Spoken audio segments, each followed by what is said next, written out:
Welcome in to another edition of the Red Hawks Coaches Show. We are at Wings, etc. in Cape Girardeau. We'll be here this week and next Monday after the Red Hawks host the Murray State Racers.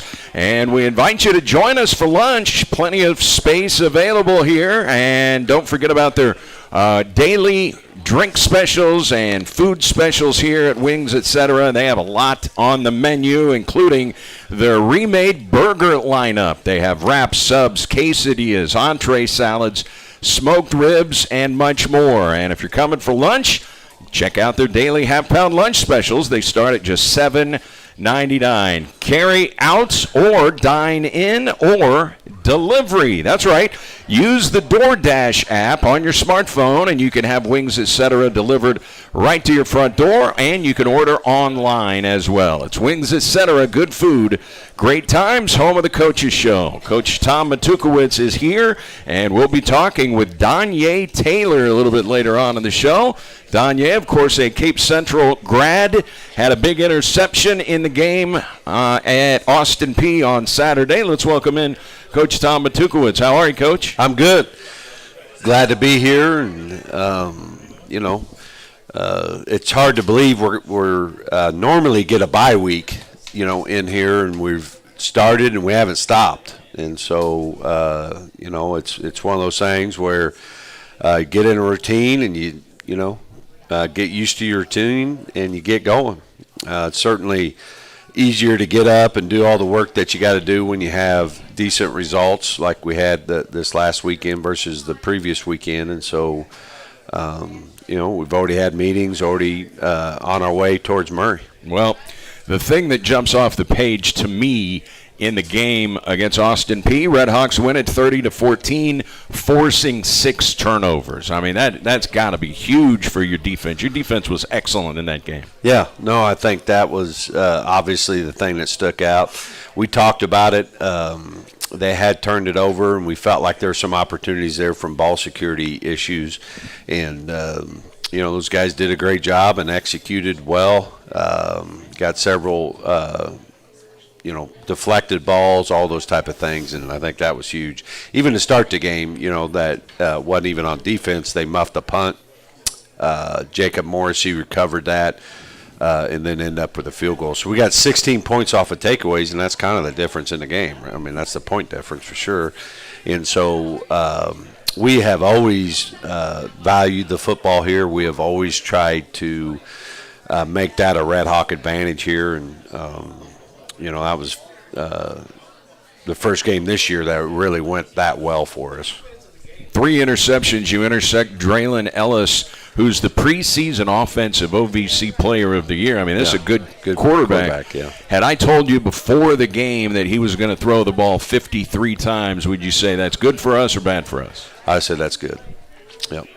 Really their run game is a little scary, and they got one out on us. But we were able to minimize that, get him in throwing situations, and then we tried to just mix up those throwing windows so he wasn't sure where to go with the football. Boy, and he's got good receivers. They got a 2,000-yard rusher in Ahmad Tanner. And then Benico Harley is closing in on 2,000 career receiving yards. I mean, they've got some premier skill guys. No, I know. And that's why we tried to win before it even got started down to them with the pressures and mixing up coverages and stuff. So also I think, the penalties were big in the game. They had several, whether it was just a simple false start, but that's huge once the defense gets up in the chains. They get behind the chains, and then it's easier to get off the field. They're a big 4th down team. They go for it on 4th down a lot, and so we had nice 4th down situations that we were able to win. And then that roughing the kicker I thought was huge. Boy, that was a game changer. Yeah, so we kick a field goal, they rough them. Took points off the board because I was wondering whether to go for it. If we'd have got closer, but 3rd and 4, I felt like we had to get a field goal. But then, ended up 4th and 2, and Gino, there was a guy in the backfield and hit him, and he was able. That was kind of on his own there a little bit, so ran really strong, and to punch it in right there at half, just, and the other thing was just about, we needed some good things to happen because this was about responding from last week, right? That's the the biggest thing I'm proud of is just how we chose to respond. You can handle adversity two different ways, and I've been on teams where finger pointing and I can't wait for the season and this coach or that player and all that, and they chose not to. They chose to come together, play for each other. It was our best sideline of the year, even better in Tennessee State. There's good energy. Regardless of good and bad plays, we had plenty of bad plays in there too, but it never changed. And so that's the takeaway for me, and what I'm so proud and thankful for these guys for. Boy, and Geno Hess, you saw in that game why he is an All-American. 28 carries in the game, 116 yards, 3 touchdowns, man. We talk about he's got a nose for the end zone. Man, absolutely does. Yeah, for sure. And he's just been so consistent, right? Doesn't put the ball in jeopardy, hadn't turned it over, and he's able to minimize negative yardage plays when it's there. He hits it when it's not. He's not going to lose a bunch of yards, So he's doing a really good job. I know Coach Reed thought he did well without the ball too, and some of the protection stuff, which is we're still trying to get his skill set better in, and so just a fantastic game by Geno. So you mixed in both of your quarterbacks, C.J. Ogbonna, who threw a touchdown pass, and then Jalen Williams came in, and he played pretty well, and then ends up having to leave the game with an injury. Do we know anything about Jalen Williams, and who is your third quarterback? Who would back up Ogbonna if Williams would miss time? I don't know. We would have to figure that out. I think Jacob Bowie would play and has put some good film out there in the past, and obviously he's got to be ready. I still think we're in a 2-quarterback system. We'll see how Jalen responds to his injury and see if he is available for this weekend. But they did a good job, and they did what they needed to do to win a football game, and that's hard. I still feel like for us to have a championship team, our passing game's got to get going, and it's just been tough without the starters and all that stuff. But I think you saw when Z was in there, and he gave us another element there, and that spark, and so it was good to get him back. He played a bunch of snaps and played really well. We're hoping to get Alston back this week, and so that would be big. That'd be huge, and you need that balance, because when you go play really good teams like Murray and Martin, I guess is our next 2 games, I believe. Yes. Both of them are going to be good enough to take away the run. So are we going to be able to throw it? And it helps if you get some of those players back. Jalen Williams was your second leading rusher in the football game, 13 of 54. Knowing the offensive playbook, is that a strength for Jalen at this stretch? Yeah, he's done well. I mean, really, his decision making was pretty good. He was pretty froggy at Tennessee Tech in the pocket a little bit, and it was a lot of pass because of the game situation. He didn't sit in there as long as we would have liked, but really his decision-making has been pretty good. And Johnny King in the football game with a touchdown catch. That was a really good catch in the left corner of the end zone. To get a foot down, I didn't know if he was going to be able to. Yeah, it looked like it was overthrown a little bit. It was away from our sideline, so I didn't have a great view on it, but tremendous, and we needed that. That was huge. Tremendous throw and catch. Johnny's continued to get better, and I know he still had a couple plays in there he could have made. One in the end zone. Yeah, and so hopefully he'll continue on that progress. If you're a receiver, I mean, is it just about reps? I mean, is it just practice reps? The more times the football hits your hands, if you're a receiver. Yeah, it's the repetition and the confidence also, and even the confidence how the game flow. A lot of times, if a receiver you throw him an easy ball early on, he kind of gets going. There's a little bit of that too, but those guys are working hard, and I know they're going to continue to work to get better. All right. Had they shown on, a couple of times where they lined up as if they were going to kick the extra point, and then they transferred out of it and went for 2. They got the 2-point conversion once, failed on the other ones. Had they shown that on film? they showed doing that. They mixed it up in what they've done. So the kicker is still out there. They shift an offense and ran a play, and we were 1 for 1 in it.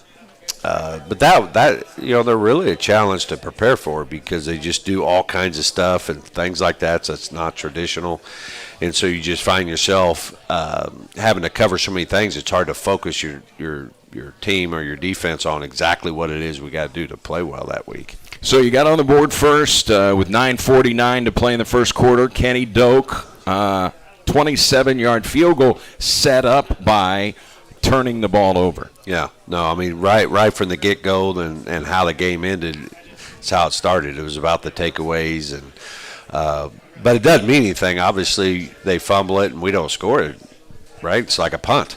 So we got to do something because that was something against Tech we failed to do.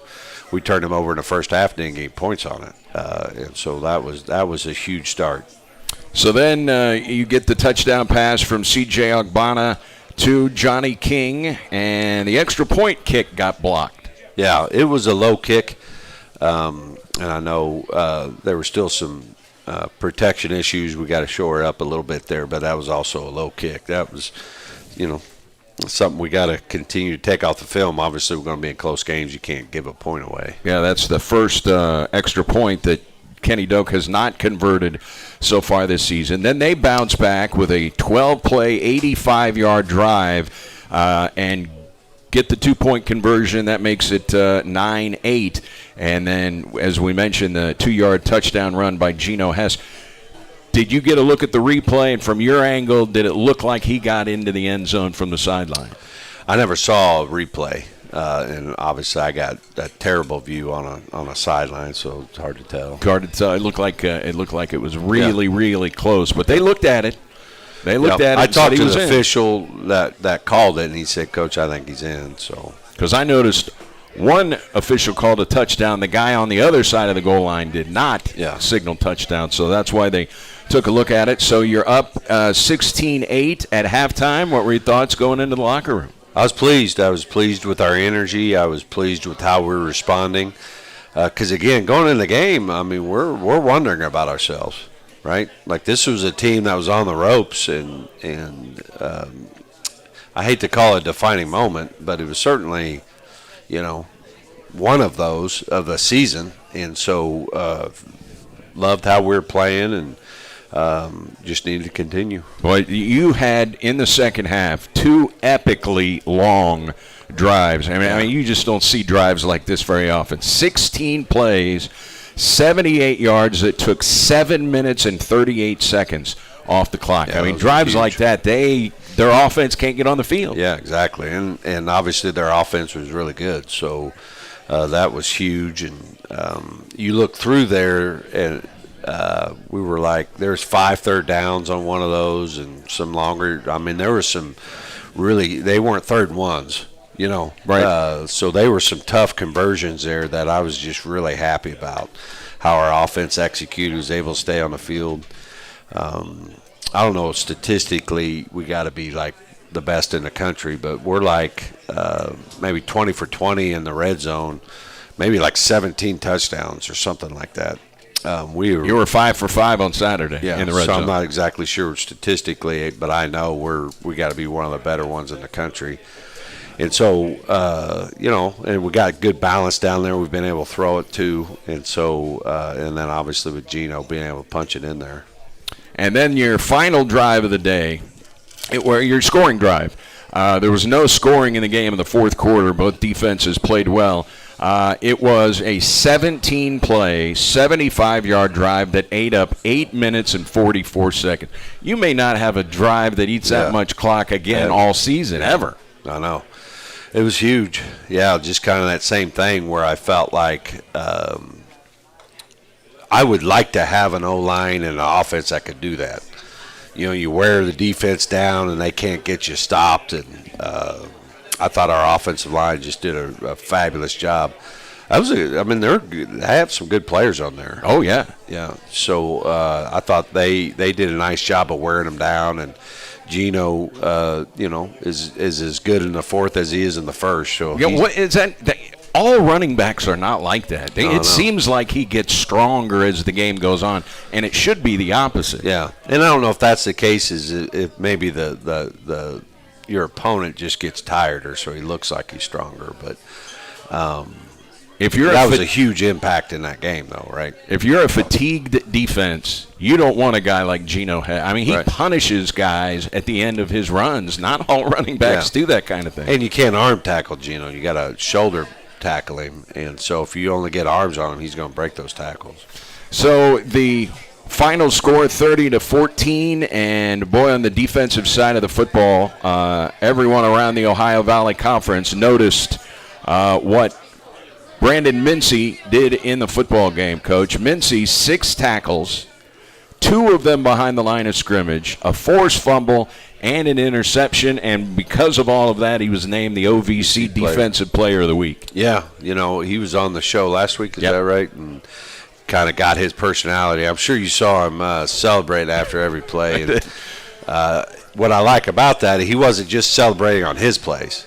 He was celebrating for his teammates' plays and energy, and that's contagious. So I like that type of stuff. But had a great game, and we needed him to. We were going to try to be aggressive and try to get him behind the change with some TFLs or sacks. And then the game showed itself where it was pass only, and we thought we could turn him over, and we got 2 picks in the 4th. So that was huge.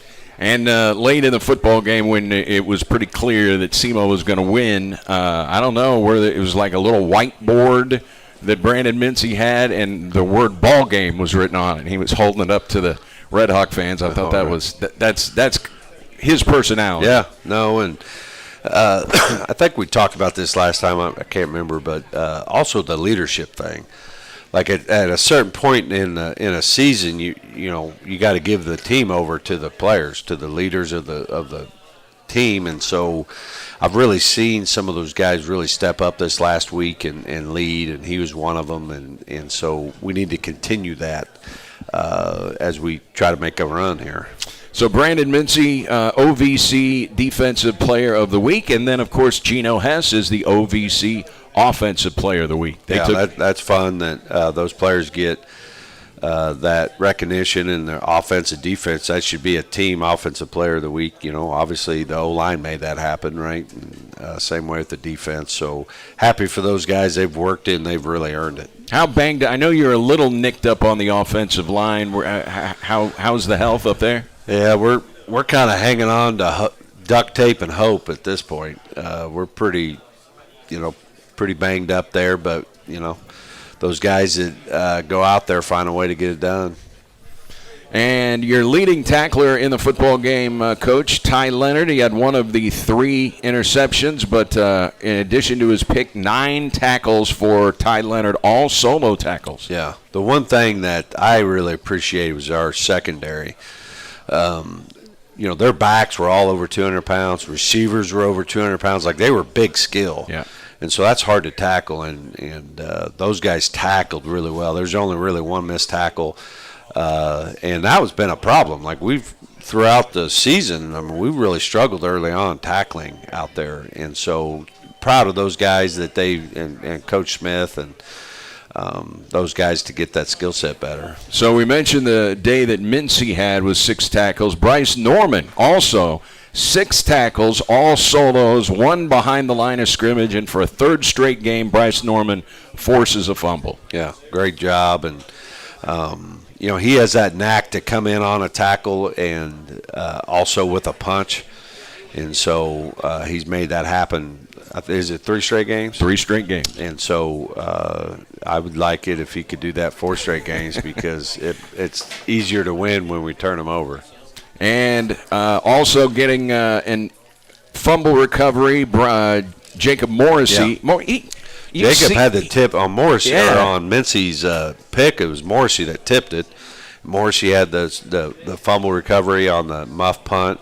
I think he had a couple, one TFL for sure, but those 3 linebackers are doing really, really well. And Morrissey, I mean, did you think he'd get these many reps before the season started? He's getting a lot of reps. Yeah, he is, and it's a great job by him. like I said, we've kind of gotten banged up. We moved Mike Matthews out to the edge because of that, and they've kind of just done a 3-man rotation there, and so they're all, getting some good quality reps.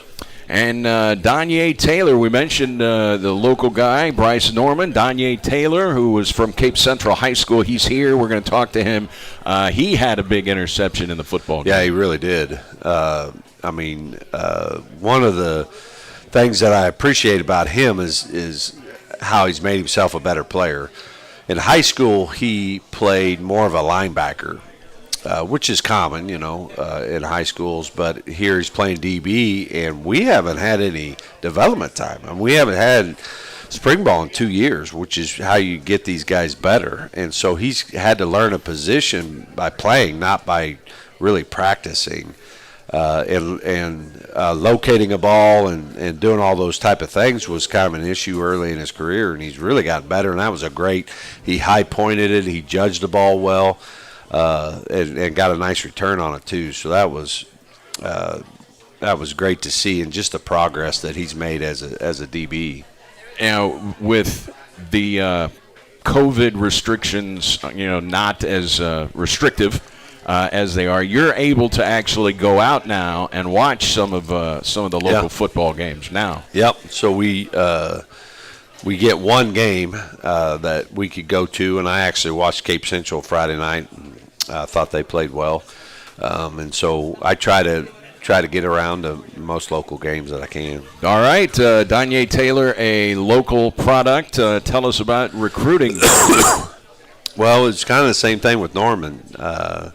I have a tremendous amount of respect for Coach Gibbs. I actually tried to hire Coach Gibbs, and so he turned me down. So I must not be very good, or I must not pay. And he is here. I saw him earlier. Yeah, but I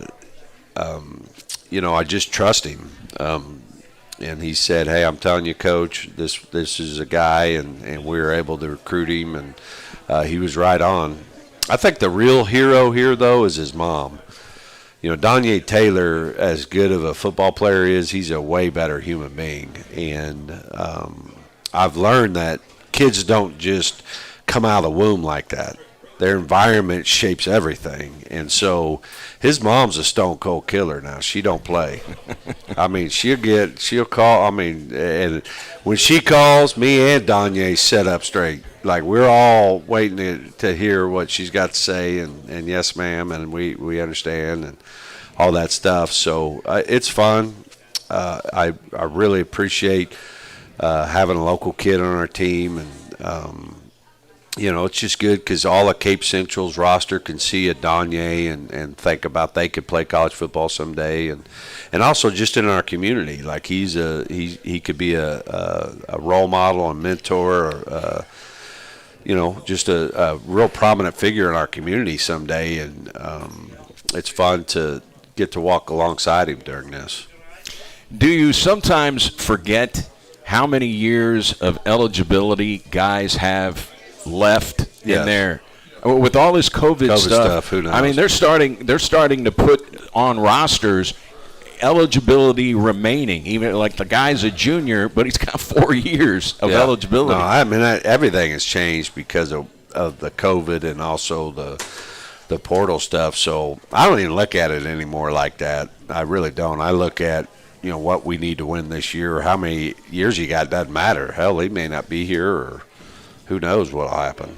All right, we're going to talk with Danye Taylor when we come back. Had a big interception against Austin Peay on Saturday in Clarksville, Tennessee. We'll take a timeout. We're at Wings, etc. in Cape. It's the Red Hawks Coaches Show on SEMO ESPN.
Red Hawks Coaches Show. We're at Wings, etc. in Cape Girardeau, and we want to remind you, or just let you know, did you know that Wings has over 70 items on their menu that are not wings, and that includes a brand new burger lineup. They have a new mushroom and Swiss diner burger here. You really need to try if you're into the appetizers. They have brand new portobello mushrooms, which are outstanding.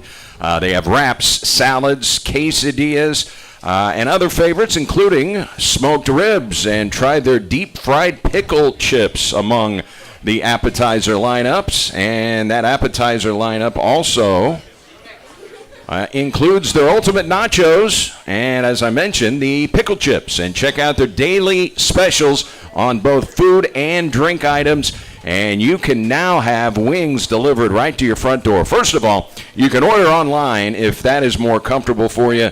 You can pick up, carry out the food, or have it delivered courtesy of DoorDash. Just download the DoorDash app, set up an account, and they can bring wings, etc., right to your front door.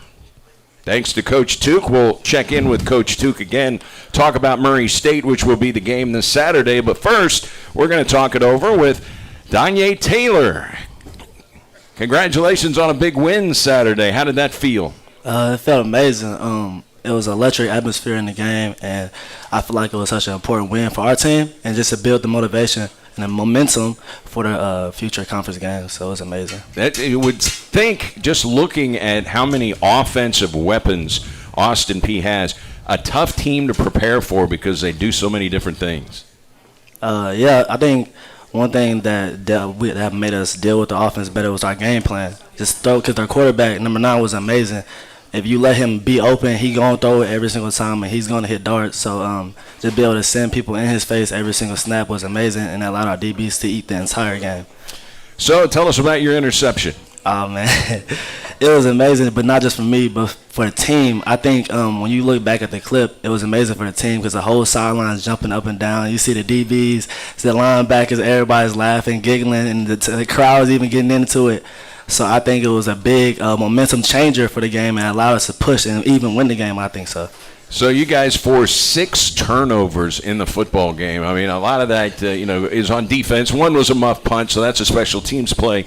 But I would think the entire defense takes pride in a game like that where you force 6 turnovers. Yeah, it was like amazing. A lot of us didn't even know. We were just in the game playing. And when we heard that at the end of the game, a lot of us actually surprised because all we was doing was playing and caring for one another. At the end of the day, I think what allowed us to even do that really was just the care piece because when you look into the game, you will see somebody make a big play, a turnover, and you'll see us laughing, clapping it up, hitting the other player in the helmet, smiling, and just I think it was the care piece that allowed us to do that. And you're not even worried about the turnovers, just worried about down after down because Austin Peay the tempo. So it was just the care piece for us, I think. So you guys win the game on the road. How tough is it to go on the road and win football games? Because, obviously, you get a nice home field advantage. They've got a nice home field advantage with all the upgrades that they have done to their facilities. Just how difficult is it to win on the road? I think it is difficult.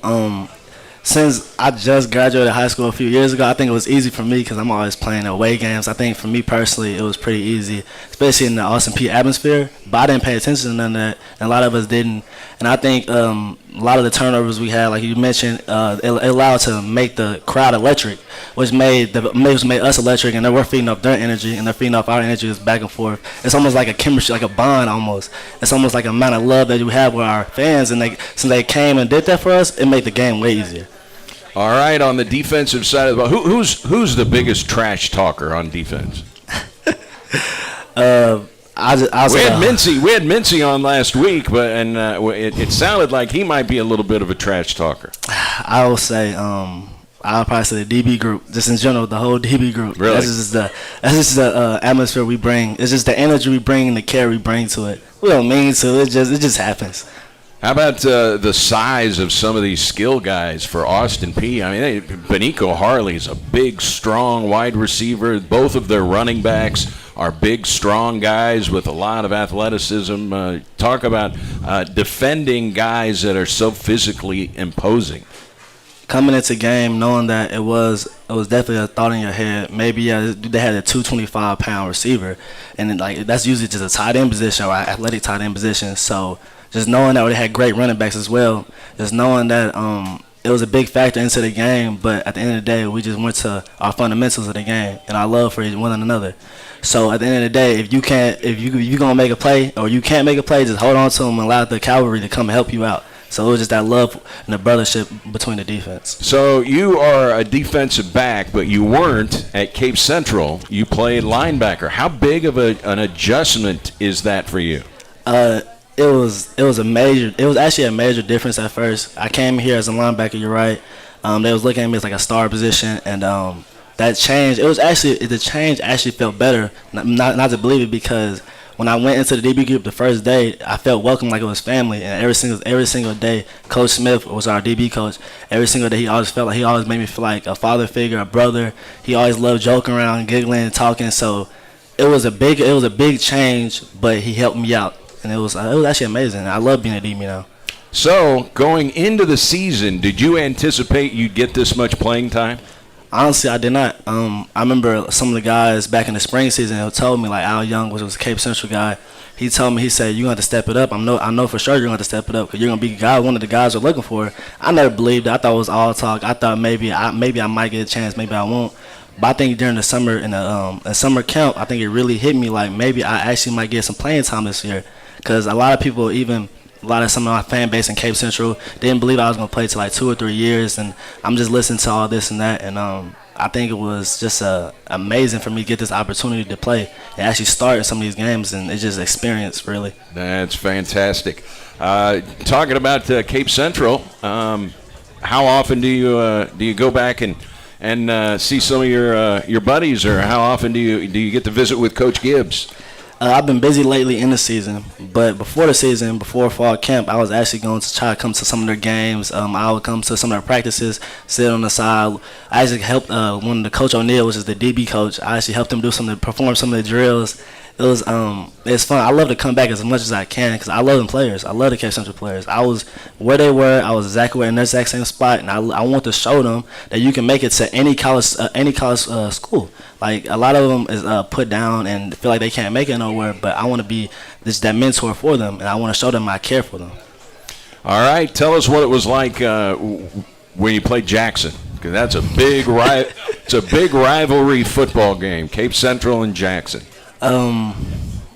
Playing Jackson was, you always know every single year they was going to bring it. It was an amazing atmosphere. I think I love to play at Cape Central, but going to the pit, going there every single year, they had an amazing stadium, and I think the atmosphere was amazing. Like I remember going onto their field, I want to say my junior year or senior year, and I just hear boos, boos, boos, and it's like you feed off that energy because it's so much people. It's like I feel like it was a college game really.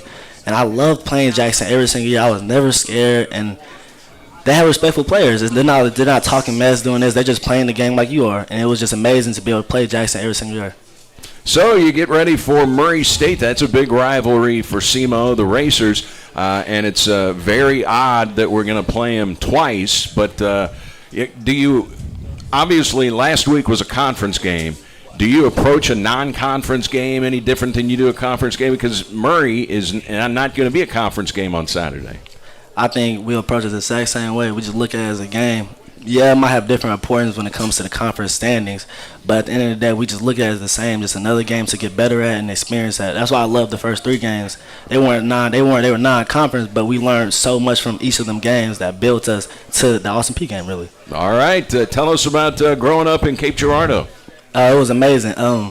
I got to see just a small little city get bigger and bigger and bigger. I got to see Cape Central even get bigger, SEMO even get bigger, and I feel like Cape Girardeau, it was amazing because it's such a small city, but you know everybody.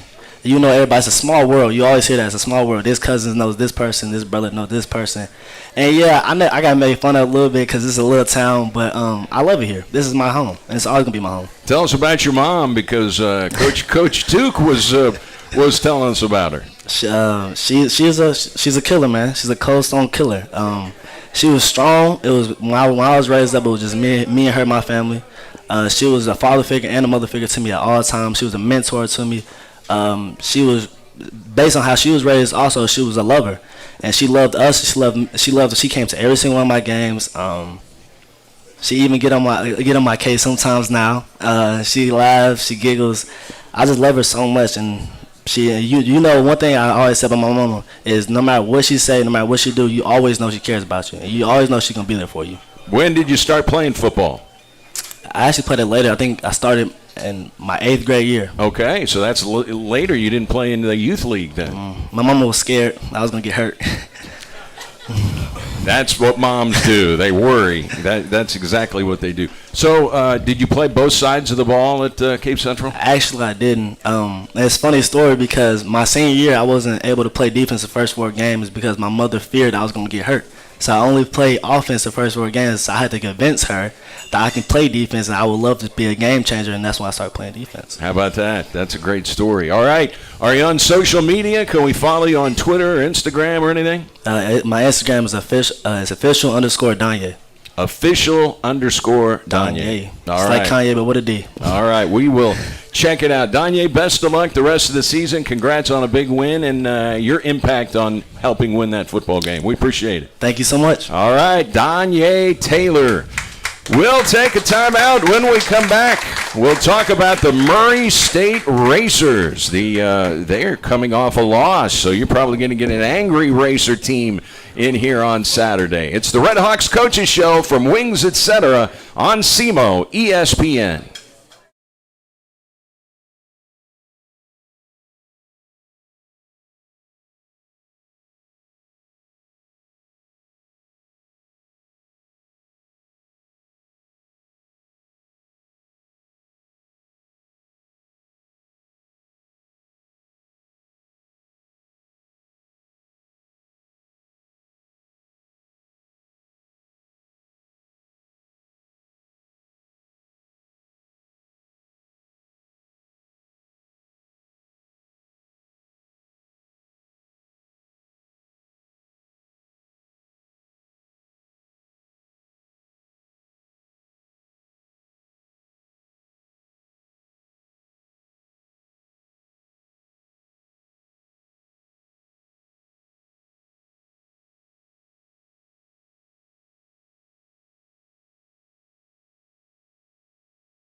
Don't forget, we will be here at Wings in the Cape location again next week.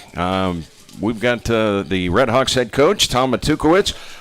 Glad we had Danye on there. I think it's exciting when some of the local schools are represented by guys that are impacting the SEMO football program. Yeah. He had an impact on that win Saturday. No, it is. That is, was a goal from the beginning, and it's fun to get to see it happen and the impact that it has, because it's not just him and us. It's all the other people that look up to Danye in these high schools, and the Normans in these high schools.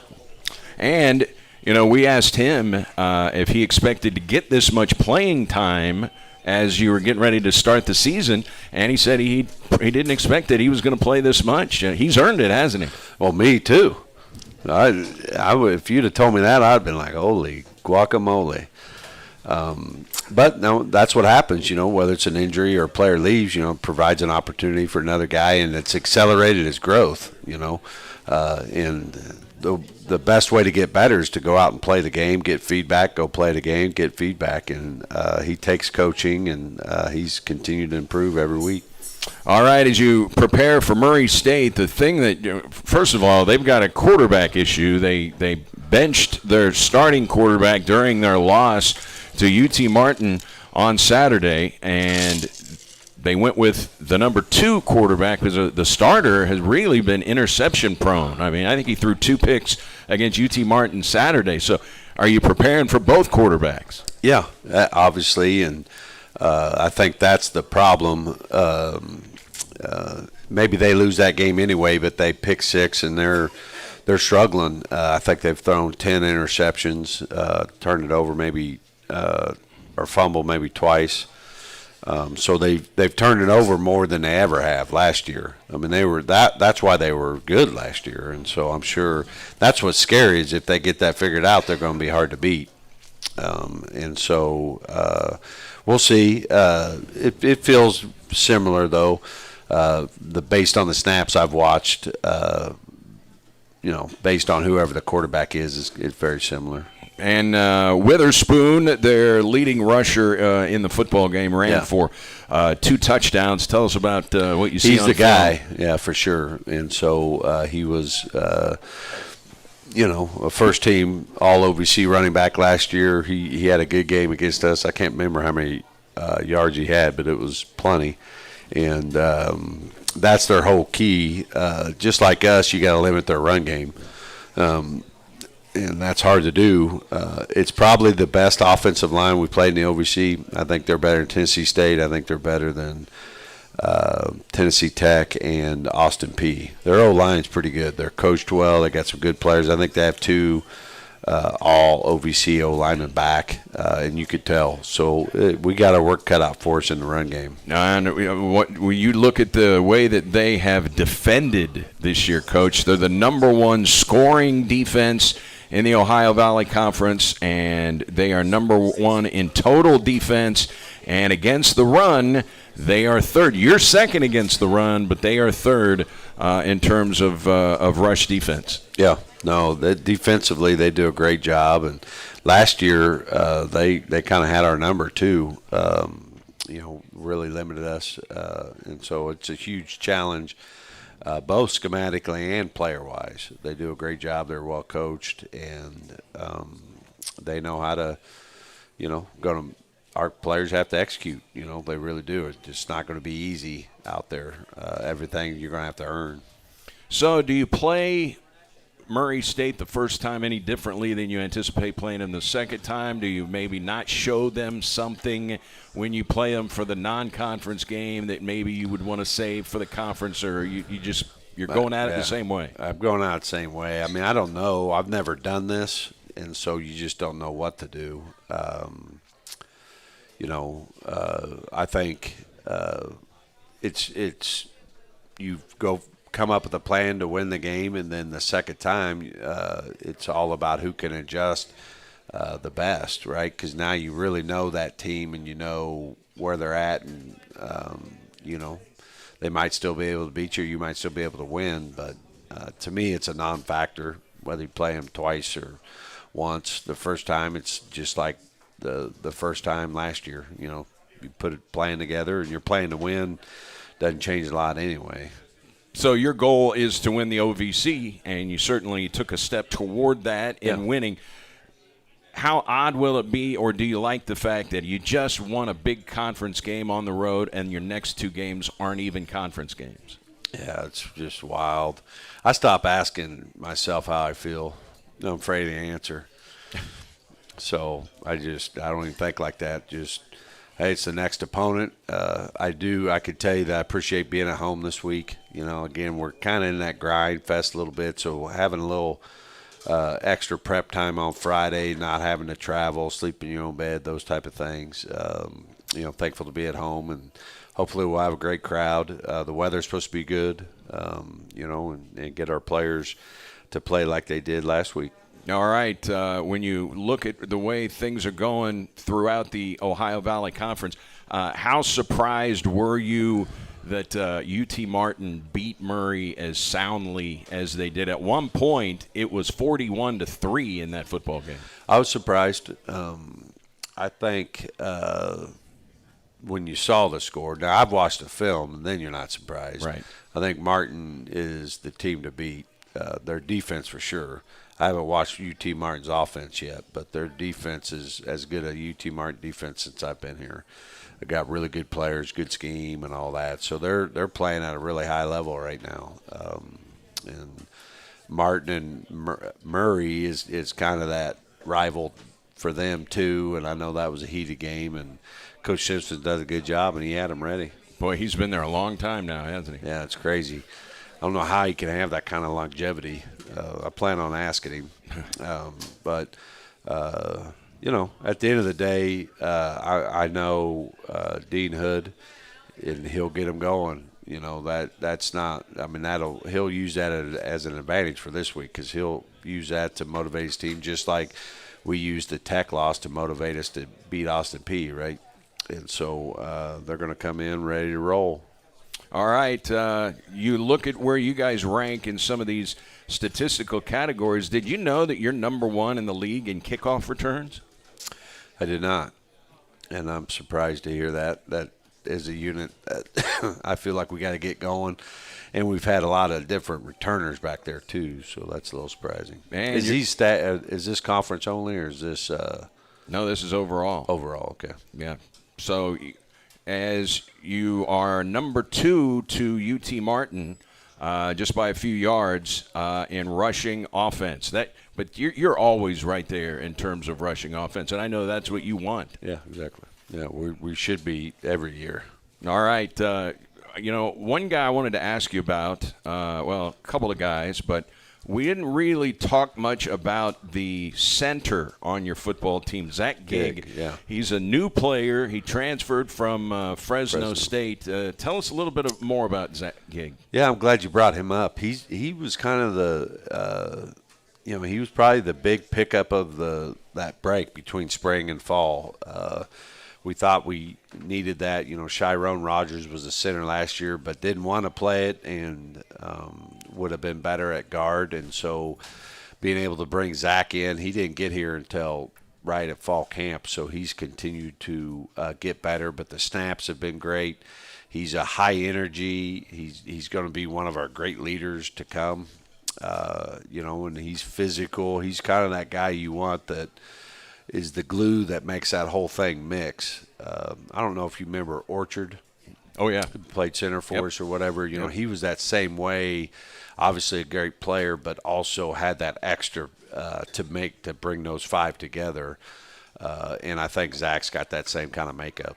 Fresno State. How did you guys hook up? I mean, it's a long way away. He's from California. a long ways away, and we just found out about him. He visited us in Kennesaw State when he was decided. He was actually a walk-on at Fresno, and they wasn't going to give him a scholarship, so that's why he transferred.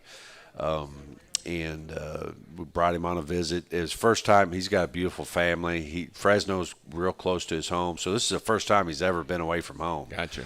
And so it has been a transition, but it's been a good transition for him. You know, he can spend the rest of his life back in California if he wants, but coming out to Missouri, he's going to allow him to grow and see a different part of the world and all that. So it's been good. The only negative is he's a ginger.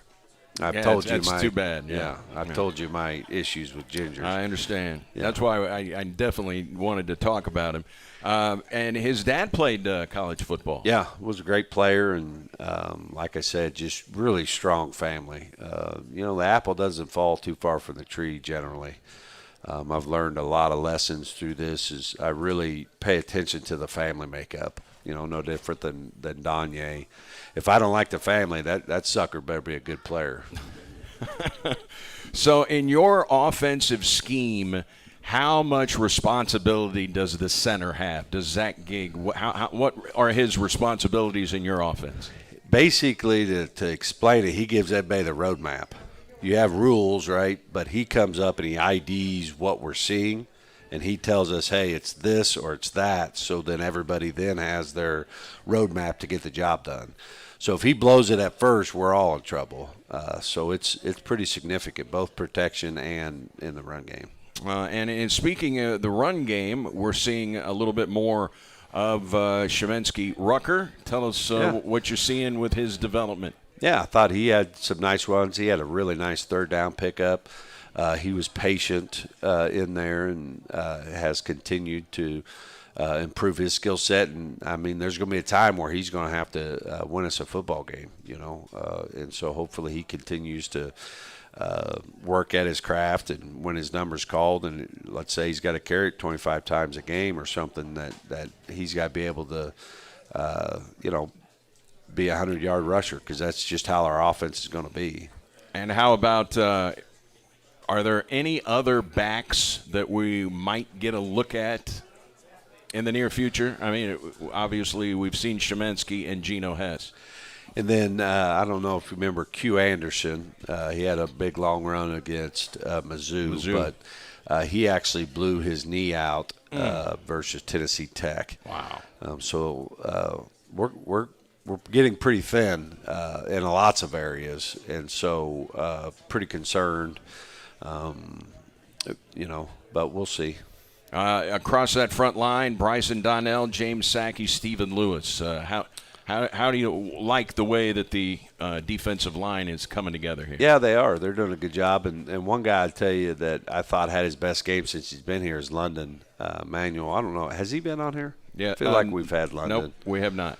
Well, he's like the mayor of Cape, so he knows everybody in town. But he's a kid out of Memphis, Tennessee, and he had a couple TFLs and played really well for us against Austin P. Just a great guy, good energy guy. But I like how our front's playing, and they've stayed healthy so far, which is huge. And how banged up are you in that linebacking core right now? We're kind of banged up. But we got enough, not as enough as you want. But having Mike Bency and having Omardrick back obviously made a huge difference in our season.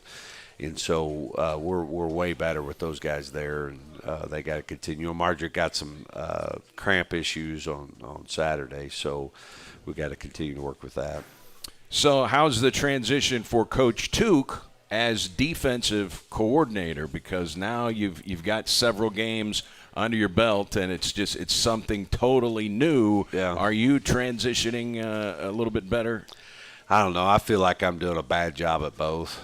It's just hard. We're just got to do the best I can and try to improve each and every week. It's just hard. Every time I say yes to this, I'm saying no to something else. So it's just tough. I know this. I ain't got many more years if I try to do both, because it's just tough to get all that done. But now explain to people why it's such a difficult challenge to be the head coach and the game day, the defensive coordinator at the same time. Well, I mean, there's just a lot to both. Being a head coach, you are dealing with players and you're helping on all the makeup that way, your organization, you are managing the game, go for it on third down or fourth down, all these type of things. But the real problem here is the amount of time that I have to spend on game planning for defense that I normally spent within the organization solving problems, whether health issues or offense or special teams and all these other things that have all gone into game planning. But our assistant coaches on defense are doing a really, really good job. And so if you look at our OVC snaps, we've really only had two bad quarters. I mean, if you watch Tennessee State, I'd say there's 4 quarters of a good game. If you watch Tennessee Tech, it was 2 quarters of a good game, 2 bad. If you watch Austin P, it was 4 quarters that was solid. So, I mean, I think we're on a good trajectory. But it's just not an ideal situation because I want to be a good head coach too, and I feel like I'm cheating some of my players where I maybe could have helped them a little better. You see what SIU did on Saturday. Yeah, beat South Dakota State in overtime. That? Do you know if that was there? Or? I don't know. Was it on the road? It was on the road. Okay, that's so even in crazier. In Brookings. Yeah, that's huge for those guys. And I have a vote on the national top 25, and I think I voted them in at at 3. And so they're playing really well, and that was a huge win, and happy for those guys. Yeah, so we see just how daunting your schedule was. It's not like SIU, was a paper ranking, man. Yeah. I mean, they're among the best teams in the country. Yeah, South Dakota State blew out Colorado State. I mean, that's a good football team. And so, they're playing well still. I think were they ranked second in the nation? I think the Jackrabbits behind Yeah, Sam Houston. Yeah, exactly. So, that's a solid win, but, it kind of puts into perspective the strength of your schedule. And, I don't know if you could get any kind of an at-large situation. You'd probably just have to win the Ohio Valley Conference. But the tougher, the better SIU plays, the better it looks for you guys. And obviously hit them and Sam Houston. But, I think we just got to just continue to focus on us and focus on our care piece and how we show up ready for a game. We'll put the best game plan together that we can. And this injury thing is starting to creep on us. And so we got to manage that. Because you got a lot of season left. Yeah, exactly. So we'll see. All right, keys to beating the Racers Saturday. We got to run the ball. We got to stop their run. If we could go +3, I like our chances. So still about the takeaways. And then red zone. We've been good on red zone offense. And then we got to try to make them kick field goals. I think that's as of right now on a Monday, that's where I'm at. All right, Coach, we will see you over at Houck Stadium on Saturday. We appreciate the time as always. Thank you. That's Coach Tom Matukowicz. That's going to do it here from Wings, etc. Red Hawks Coaches Show. And don't forget, it's a 2 o'clock tip kickoff on Saturday at Houck Field. So get your tickets, and you need to get the River Radio tailgate ticket free of charge. You can stop by Simply Swirled and where else? And Little Caesars to pick up your free tailgate ticket, and it'll allow you to tailgate with us at the River Radio tent. And thanks to Rachel Cook and Ethan Chow. Appreciate all of their help here on site. Thanks to Coach Took. We'll get you back into ESPN radio programming coming up. For a final time, we say so long from Wings, etc.